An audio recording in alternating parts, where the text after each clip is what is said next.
नमस्कार साथियों, मैं प्रशांत वर्मा आप सभी का स्वागत करता हूं आपके अपने यूट्यूब चैनल हॉटस्पॉट लर्निंग पर।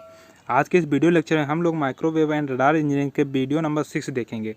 इससे पहले माइक्रोवेव एंड रडार इंजीनियरिंग का एमसीक्यू टाइप वीडियो 5 इसी चैनल पे माइक्रोवेव एंड रडार इंजीनियरिंग के प्लेलिस्ट में अपलोड किए जा चुके हैं। अगर आपने अभी तक उन वीडियो को नहीं देखे तो प्लीज़ डिस्क्रिप्शन में लिंक मिल जाएगी, वहाँ से आप उन सारे वीडियो को देख सकते हैं, जो कि एग्जाम के पॉइंट ऑफ व्यू से काफ़ी ज़्यादा इंपॉर्टेंट है और हर एक वीडियो में 15 क्वेश्चन डिस्कस किए गए हैं।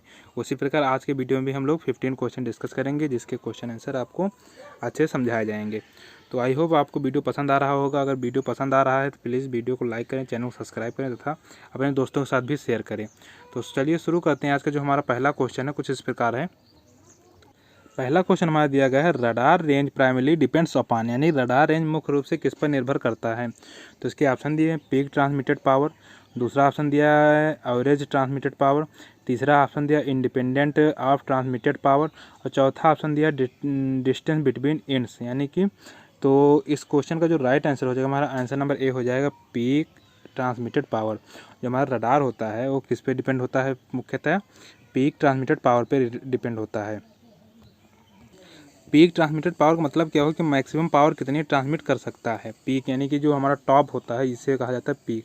तो पीक ट्रांसमिटेड पावर जो होती है वो किस पे डिपेंड, मतलब जो रडार होता है वो किस पे डिपेंड करता है, पीक ट्रांसमिटेड पावर। तो इस प्रकार से जो क्वेश्चन नंबर ए है इसका राइट आंसर हो जाएगा क्वेश्चन नंबर ए का answer number A peak transmitted power. I hope first question आपका क्लियर होगा।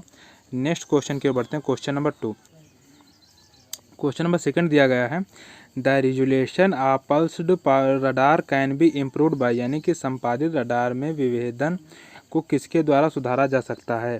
पहला ऑप्शन दिया इंक्रीजिंग पल्स विड्थ, दूसरा ऑप्शन दिया डिक्रीजिंग पल्स विड्थ, तीसरा ऑप्शन दिया इंक्रीजिंग पल्स एम्पलीट्यूड और चौथा ऑप्शन दिया decreasing the pulse reflection frequency. तो इस क्वेश्चन का जो राइट आंसर हो जाएगा आंसर नंबर बी हो जाएगा डिक्रीजिंग पल्स बैंडविड्थ।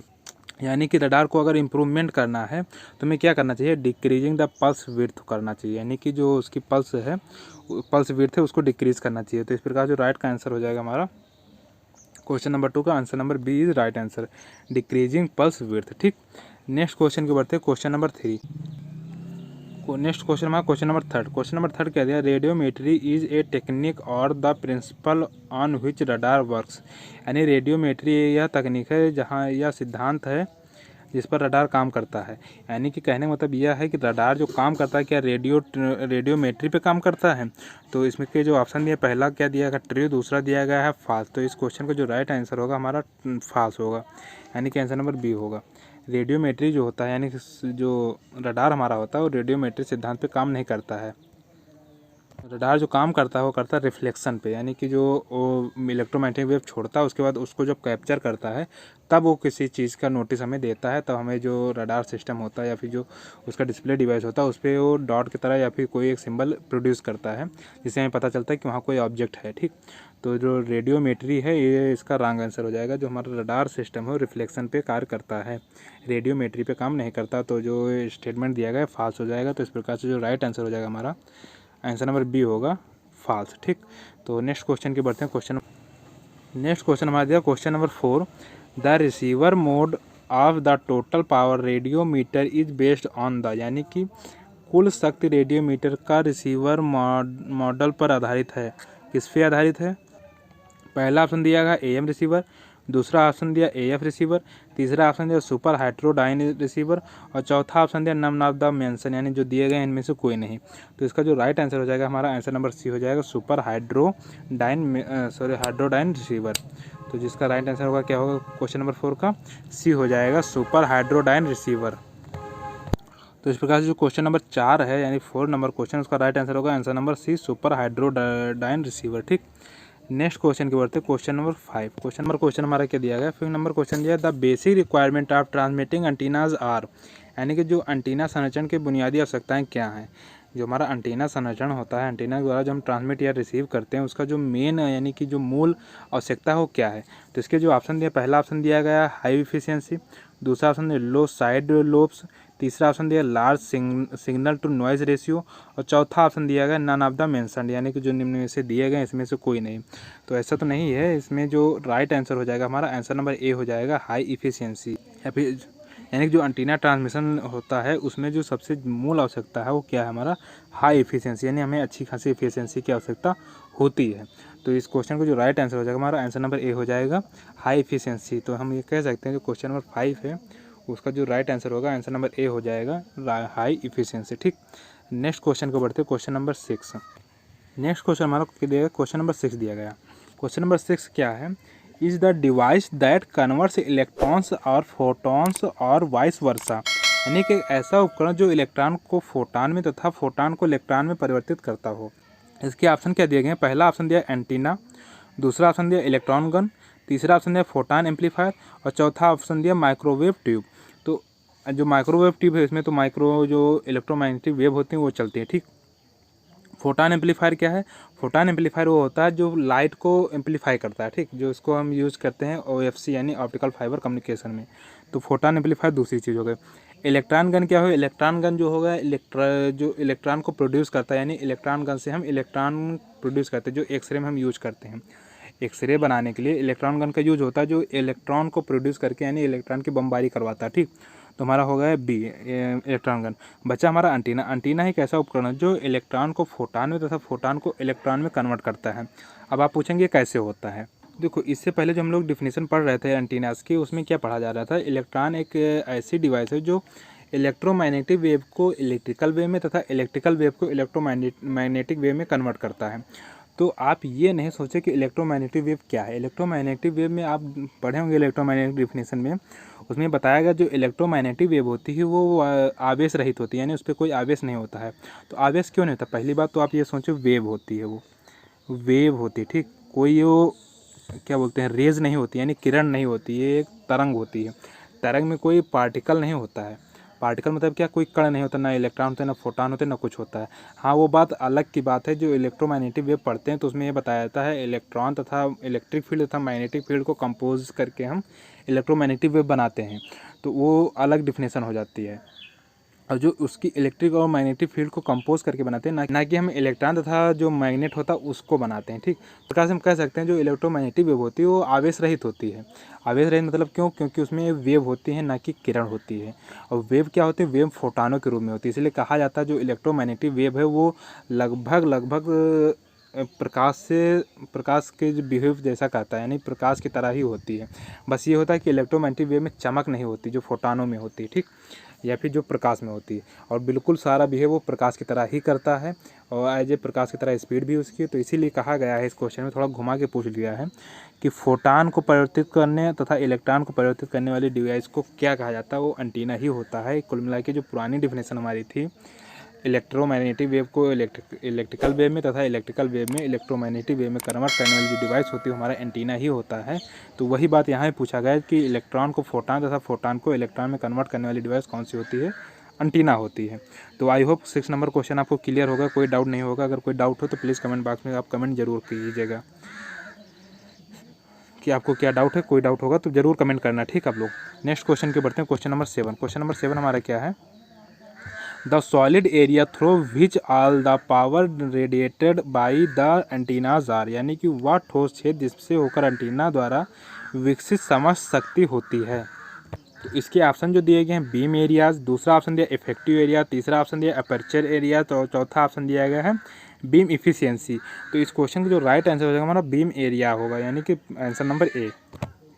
तो इस प्रकार से जो क्वेश्चन नंबर 7 है उसका राइट आंसर होगा आंसर नंबर ए हो जाए बीम एरियाज, यानी बीम एरियाज एंटीना का वह क्षेत्र होता है जिसमें लगभग समस्त किरणें या फिर समस्त पावर जो होती है वो विकसित होती है।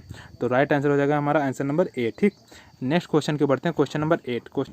क्वेश्चन नंबर 8 हमारा दिया गया है, the antenna radiates over half the sphere directivity of the antennas, यानी कि एक एंटीना आधे से अधिक गोले में विकसित होता है, एंटीना की प्रत्यक्षता है। यानी कि क्वेश्चन का मतलब क्या है कि जो एंटीना हमारा है वो आधे गोले तक ही, यानी कि जैसे हमारा पूरा गोला है तो ये आधे गोले तक ही कवर करता है, इतने तक। तो इस कवर करने की जो डायरेक्शनल होगी वो कितनी डायरेक्शन होगी, तो क्या होगा, हमारा पहला ऑप्शन दिया है 2 डायरेक्शन, फिर 4, फिर 3 या 1। तो जो इसका राइट आंसर होगा क्वेश्चन नंबर 8 का राइट आंसर होगा आंसर नंबर 8 2 डायरेक्शनल होगा। कितने होगा, 2 डायरेक्शनल होगा answer number A is right answer. क्यों? क्योंकि देखो ये हमारा हाफ स्फेरिकल होगा, ठीक। तो ये इधर देख सकता है इधर तक, और एक इधर देख सकता है। सामने तो देखा गया क्योंकि इधर इतना पूरा कवर करता है, तो हमारा कितना हो जाएगा, 2 डायरेक्शनल हो जाएगा, ठीक। कितने कवर करेगा, 2 डायरेक्शनल। तो इस क्वेश्चन का जो राइट आंसर होगा हमारा 2 होगा, ठीक। Answer number A is right answer. Next question के बढ़ते क्वेश्चन नंबर 9। क्वेश्चन नंबर 9 क्या है? Effective aperture is parameters of the antenna that gives the physical aperture of the antenna. यानी प्रभावी अपर्चर एंटीना का एक पैरामीटर है जो एंटीना का भौतिक अपर्चर देता है। तो इस क्वेश्चन का जो राइट आंसर होगा आंसर नंबर बी होगा, यानी कि फाल्स। जो दिया गया स्टेटमेंट है वो बिल्कुल गलत दिया गया है। एक बात अगर पूछे इफेक्टिव अपर्चर किसे कहते हैं? इफेक्टिव अपर्चर वो होता है किसी एंटीना द्वारा जितना एरिया को कवर किया जाता है, यानी जहाँ तक उसका क्षेत्र आता है एरिया का, वो उसका होता है इफेक्टिव अपर्चर। यानी जहाँ तक उस एंटीना का या उस रडार का इफेक्ट होता है उसे इफेक्टिव एंटीना कहा जाता है। तो क्या भौतिक अपर्चर पर निर्भर करता है? गलत है स्टेटमेंट। भौतिक यानी फिजिकली वो निर्भर नहीं करता है, उसका जो एरिया है वहाँ तक वो काम करेगा ही करेगा। अगर भौतिक अपर्चर पर निर्भर करना शुरू कर दे तो आगे जा ही नहीं पाएगा। मान लो ये हमारा एरिया यहाँ तक है, ये एंटीना यहाँ पे लगा हुआ है, इसका एरिया यहाँ तक है। बीच में अगर कोई ऐसा ऑब्जेक्ट आ जाए फिजिकल ऑब्जेक्ट, तो क्या ये यहाँ तक ही रहेगा, यहाँ तक नहीं आएगा? तो ऐसा नहीं है, यहाँ तक ही कवर करेगा, ठीक। तो ये जो फिजिकल अपर्चर होता है या फिर इफेक्टिव अपर्चर होता है फिजिकल अपर्चर पे डिपेंड नहीं होता, ठीक। नेक्स्ट क्वेश्चन के बढ़ते क्वेश्चन नंबर 10। नेक्स्ट क्वेश्चन हमारा क्वेश्चन नंबर 10 है। क्या दिया गया है? Of an antenna is defined as the ratio of the include voltage to the incident electric field. यानी एंटीना के स्पेस दिया गया है, फिर क्या लिखा गया है, को प्रेरित वोल्टेज को आपतित विद्युत क्षेत्र के अनुपात के रूप में परिभाषित किया जाता है। तो इसका ऑप्शन दिया गया, पहला ऑप्शन इफेक्टिव हाइट, दूसरा ऑप्शन गेन दिया है, तीसरा ऑप्शन डायरेक्टिविटी दिया गया, चौथा ऑप्शन दिया गया लॉस। यानी कि effective height of the antenna is defined as the ratio of the induced voltage to the incident electric field. तो इस प्रकार से कह सकते हैं जो क्वेश्चन नंबर 10 है इसका जो राइट आंसर होगा आंसर नंबर ए होगा, इफेक्टिव एरिया, ठीक।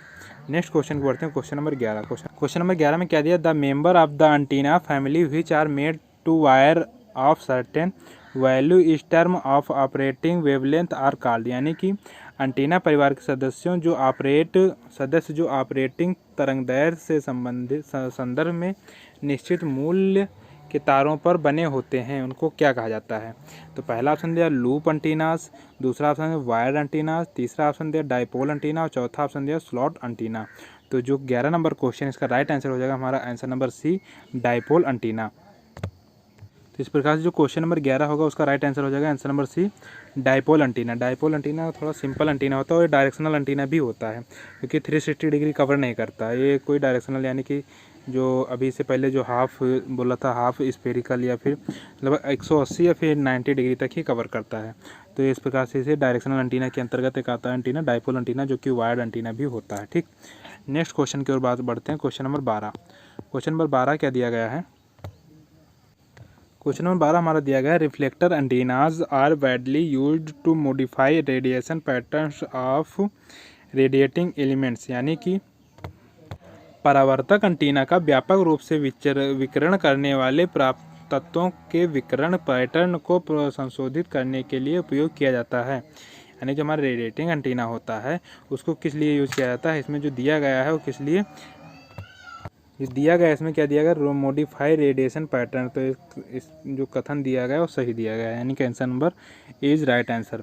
तो जो reflector antennas are widely used to modify radiation pattern of radiating elements, तो सही दिया गया है।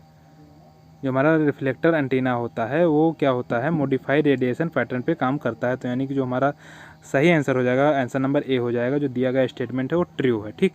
तो नेक्स्ट क्वेश्चन को बढ़ते हैं क्वेश्चन नंबर 13। क्वेश्चन नंबर 13 दिया गया है antenna that radiated energy only in a specified are called isotropic antennas. यानी कि जो एंटीना हमें किसी एक स्पेसिफाइड क्षेत्र में ही एनर्जी प्रोड्यूस करता है, क्या उसको हम आइसोट्रॉपिक एंटीना कहते हैं? तो बिल्कुल सही आंसर हो जाएगा आंसर नंबर ए। आइसोट्रॉपिक एंटीना जो होता है वो डिफाइंड एरिया में ही कवर करता है, यानी डायरेक्शनल एंटीना के बाहर ही काम करता है, ठीक। तो जो हमारा क्वेश्चन नंबर 13 हो जाएगा वो उसका राइट आंसर हो जाएगा आंसर नंबर ए, ट्रू।